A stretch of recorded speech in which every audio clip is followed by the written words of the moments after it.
ओम अज्ञानतिमिरन्धस्य ज्ञानञ्जनशलाखया चक्षुरुन्मिलितं येन तस्मै श्रीगुरुवे नमः। नमो ओम विष्णुपादाय कृष्णप्रेष्ठाय भूतले श्रीमते भक्तिवेदान्तस्वामिन् इति नामिने। नमस्ते सरस्वते देवे गौरवाणी प्रचारिणे निर्विशेषा शून्यवादी पाश्चात्य देशतारिणे। जय श्री कृष्ण चैतन्य प्रभु नित्यानंदा श्री अद्वैत गदाधरा श्रीवासादि गौर भक्तवृंदा। हरे कृष्णा कृष्ण कृष्णा हरे हरे, हरे रामा राम राम हरे हरे। हरे कृष्णा। तो पिछली कथा में हम चर्चा कर रहे थे शौनक ऋषि जो हैं महाराज परीक्षित किस प्रकार से भगवान के महान भक्त थे। बचपन से ही उनके अंदर में वो लक्षण थे कि वो भगवान के महाभागवत भक्त थे। और उसके साथ साथ में वो आगे अब जो है शुकदेव गोस्वामी के बारे में भी बताएंगे कि वो भी महान भक्त थे। और इन दोनों भक्तों के बीच में जो वार्तालाप चल रही है वो तो अत्यंत सुनने योग्य है, क्योंकि वो केवल भगवान के बारे में मात्र जो है वार्तालाप कर रहे थे।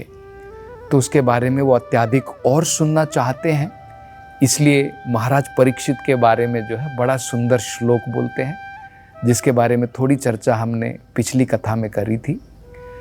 उससे हम अपने जीवन में भी बहुत कुछ सीख सकते हैं। तो वो श्लोक में वो कहते हैं, सवई भागवतो राजा पांडवेयो महारथः बाल क्रीडन कई क्रीडान कृष्ण क्रीडान या आददे। बालक के रूप में हमने देखा है बच्चे लोग डॉल से खेलते हैं, गुड्डे गुड़िया से खेलते हैं, खिलौनों के साथ में बच्चे लोग खेलते हैं। तो उस समय में बचपन के समय में भी महाराज परीक्षित जो है कृष्ण और राधा उनको गुड्डे गुड़ियों के रूप में, डॉल्स के रूप में उनके साथ में वो खेलते थे, उनको भोजन अर्पण करते थे, उनको जो है वस्त्र पहनाते थे, उनके आरती करते थे। जैसे कई बार आपने देखा होगा ना, घर में बच्चे जो हैं माता पिता की नकल करते हैं। आप मंदिर में भी आप कभी जाइए, आप देख सकते हैं जब माता पिता भगवान को नमस्कार करते हैं, दंडवत प्रणाम करते हैं, साथ साथ में बच्चे भी जो हैं भगवान को जो है उनको देख देख कर नकल करके वो भी प्रणाम करते हैं। माता पिता कीर्तन में भाग लेते हैं, ताली बजाते हैं, कीर्तन गाते हैं, तो बच्चा भी जो है खुशी के साथ में ताली बजाता है, वो भी कीर्तन में भाग लेता है। इससे हम क्या समझ सकते हैं, हर एक व्यक्ति के हृदय के अंदर में भगवान की भक्ति है। वो केवल अभी जो है कवर हो गई है, केवल अभी कुछ समय के लिए ढकी हुई है। ये उदाहरण दिया जाता है, बड़ा सुंदर उदाहरण है। जैसे एक लड़का है, एक लड़की है, बचपन में उनके बीच में अट्रैक्शन, आपस में लगाव नहीं होता है, लेकिन जैसे जैसे लड़का और लड़की बढ़ते हैं वो नेचुरल टेंडेंसी है लड़का लड़की की तरफ अट्रैक्ट होता है।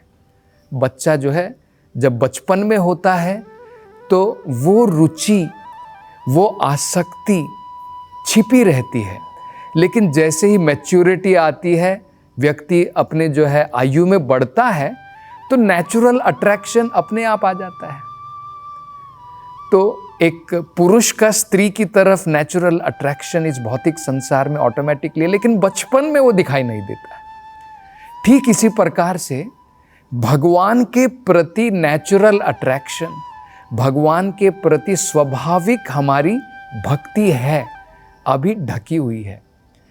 इन सब कार्यक्रम करने से धीरे धीरे वो जो हमारे ऊपर जो परत लगी हुई है, जो गंदगियां हैं, जिसके कारण भगवान की भक्ति अभी ढकी हुई है, वो निकल जाएगी और भगवान के प्रति हमारा आकर्षण, हमारी रुचि जो है ऑटोमेटिकली जो है प्रकट हो जाएगी।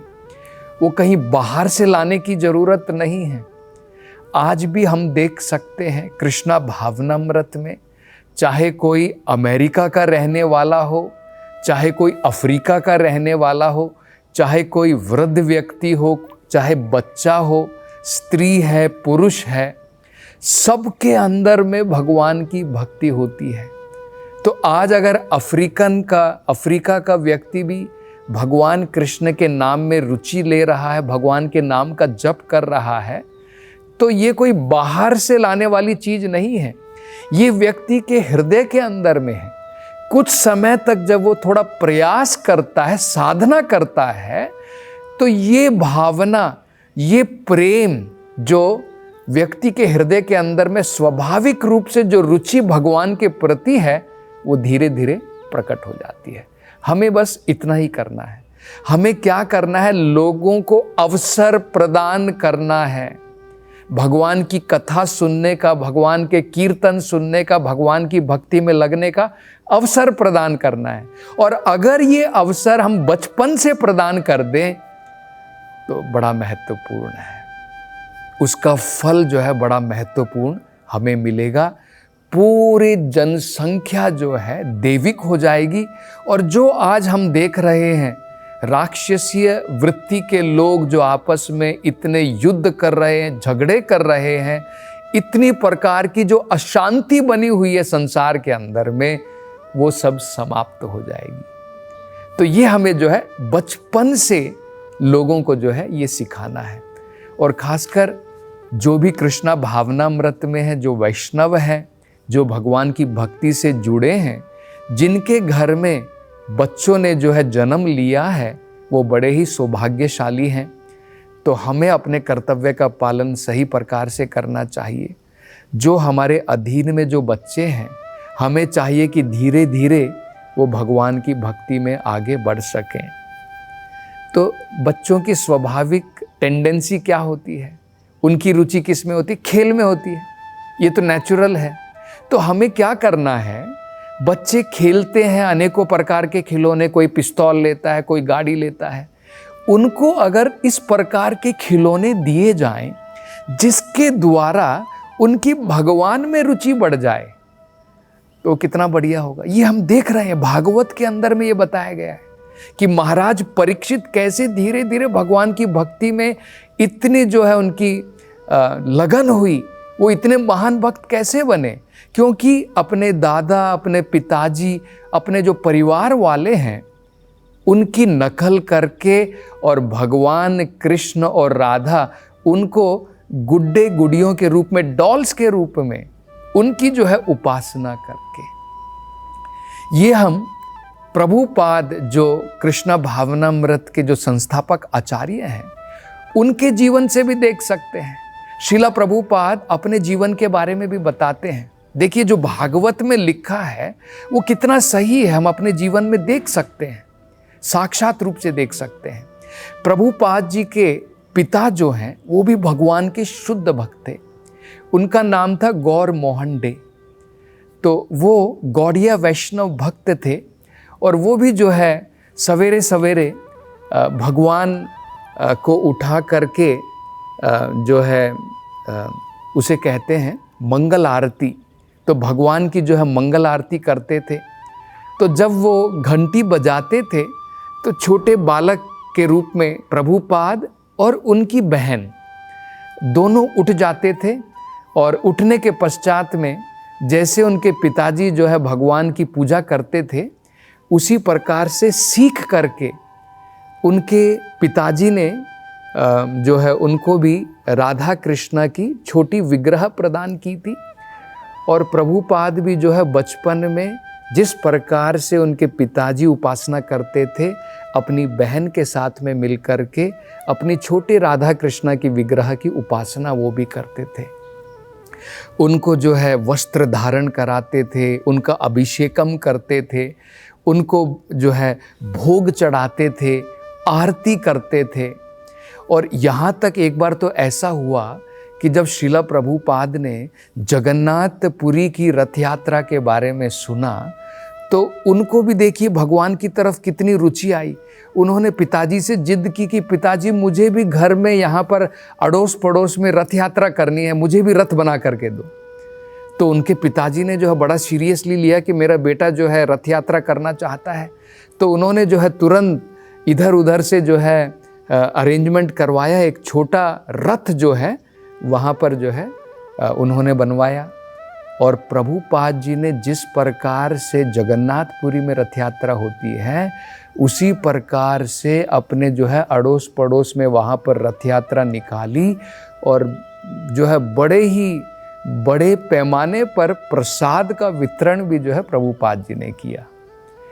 और बाद में आप देखिए यही राधा कृष्ण की विग्रह की जो सेवा प्रभुपाद जी ने बचपन में सीखी, ये रथ यात्रा जो श्रीला प्रभुपाद जी ने बचपन में अपने पिताजी से सीखी और बाद में भक्ति सिद्धांत सरस्वती ठाकुर महाराज से दीक्षा प्राप्त करने के बाद जब उन्होंने आदेश दिया, उनके गुरु ने आदेश दिया कि तुम कृष्णा भावनामृत का प्रचार सभी विदेशों में करो और खासकर ऐसी जगह पर वेस्टर्न कंट्रीज में, पाश्चात्य देशों में, क्योंकि भारत के लोग जो हैं आज पाश्चात्य देशों की नकल में लगे हुए हैं। तो सबसे पहला तुम्हारा काम है उन लोगों को कृष्णा भावनामृत बनाने का। तब ऑटोमेटिकली भारत वाले लोग जो हैं अपने मूल्य को पहचान पाएंगे, अपनी कृष्णा भावनामृत का मूल्य कितना है, तब वो उसका जो है मूल्य को पहचान पाएंगे। तो इसके बाद में श्रीला प्रभुपाद जी ने 1966 में प्रभुपाद जी जो है उन्होंने कृष्णा भावनामृत की स्थापना की और 11 साल के अंदर में 1977 तक जब प्रभुपाद जी थे इस धरती के ऊपर 108 राधा कृष्ण भगवान के उन्होंने जो है मंदिरों की स्थापना की। वही राधा कृष्णा जिनकी उपासना वो बचपन में गुड्डे गुड़ियों के रूप में, छोटी छोटी विग्रह के रूप में वो करते थे। और वही रथ यात्रा जो पहले हार्डली जगन्नाथपुरी में या फिर एक दो जगह पर अहमदाबाद में, गुजरात में निकलती थी या फिर बंगाल में एक जगह पर जो है कलकत्ता में निकलती थी, एक दो तीन जगह को छोड़ करके किसी को भी जो है जगन्नाथ रथ यात्रा के बारे में इतना ज्ञान नहीं था। आज सभी कृष्णा भावनामृत के केंद्रों में आप देख सकते हैं जितने भी मंदिर हैं वहाँ पर भगवान की रथ यात्राएँ निकलती हैं और कीर्तन के साथ में प्रसाद का वितरण किया जाता है। तो ये हम प्रभुपाद के जीवन से भी स्वयं देख सकते हैं कि किस प्रकार से बचपन से ही प्रभुपाद जी को जो है इस प्रकार की जो है सीख मिली थी खेल खेल के रूप में ही। तो क्या हम अपने जीवन में अपने बच्चों के लिए ऐसा नहीं कर सकते हैं? बच्चों की खेल में तो रुचि होती है, वो जो है उनको ड्राइंग बनाने की रुचि होती है, गुड्डे गुड़ियों से खेलने की रुचि होती है।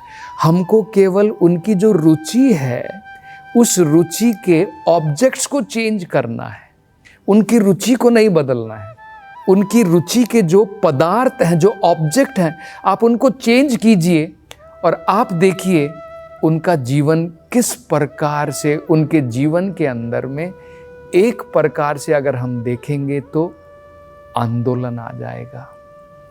उनका पूरा जीवन भगवान की भक्ति में मार्ग में पूर्ण रूप से बदल जाएगा। ये हम अपने जीवन में इस प्रकार से जो है परीक्षित महाराज के जीवन से सीख सकते हैं। तो आगे अब वो शौनक ऋषि जो हैं अब शुकदेव गोस्वामी के बारे में बताते हैं।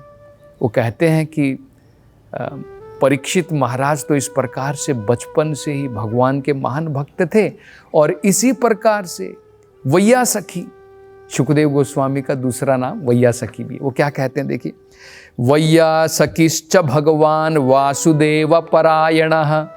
इसी प्रकार से वैयासखी शुकदेव गोस्वामी वो भी क्या थे, वासुदेव परायणः। वो भी पूर्ण रूप से वासुदेव की भक्ति में डूबे हुए थे। उरुगाया गुणोदरः सताम स्यूर्हि समागमे। तो महाराज परीक्षित भी भगवान के महान भक्त थे, सुखदेव गोस्वामी भी भक्त थे। बाहरी रूप से, एक्सटर्नल रूप से दोनों जो है बिल्कुल ऑपोजिट हैं।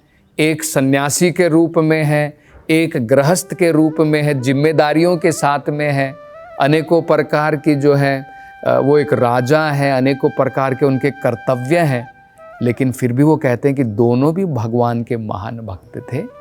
और इसके कारण इन दोनों के बीच में जो वार्तालाप चल रही है वो कितनी महत्वपूर्ण होगी, क्योंकि उनके विषय केवल भगवान से रिलेटेड होंगे।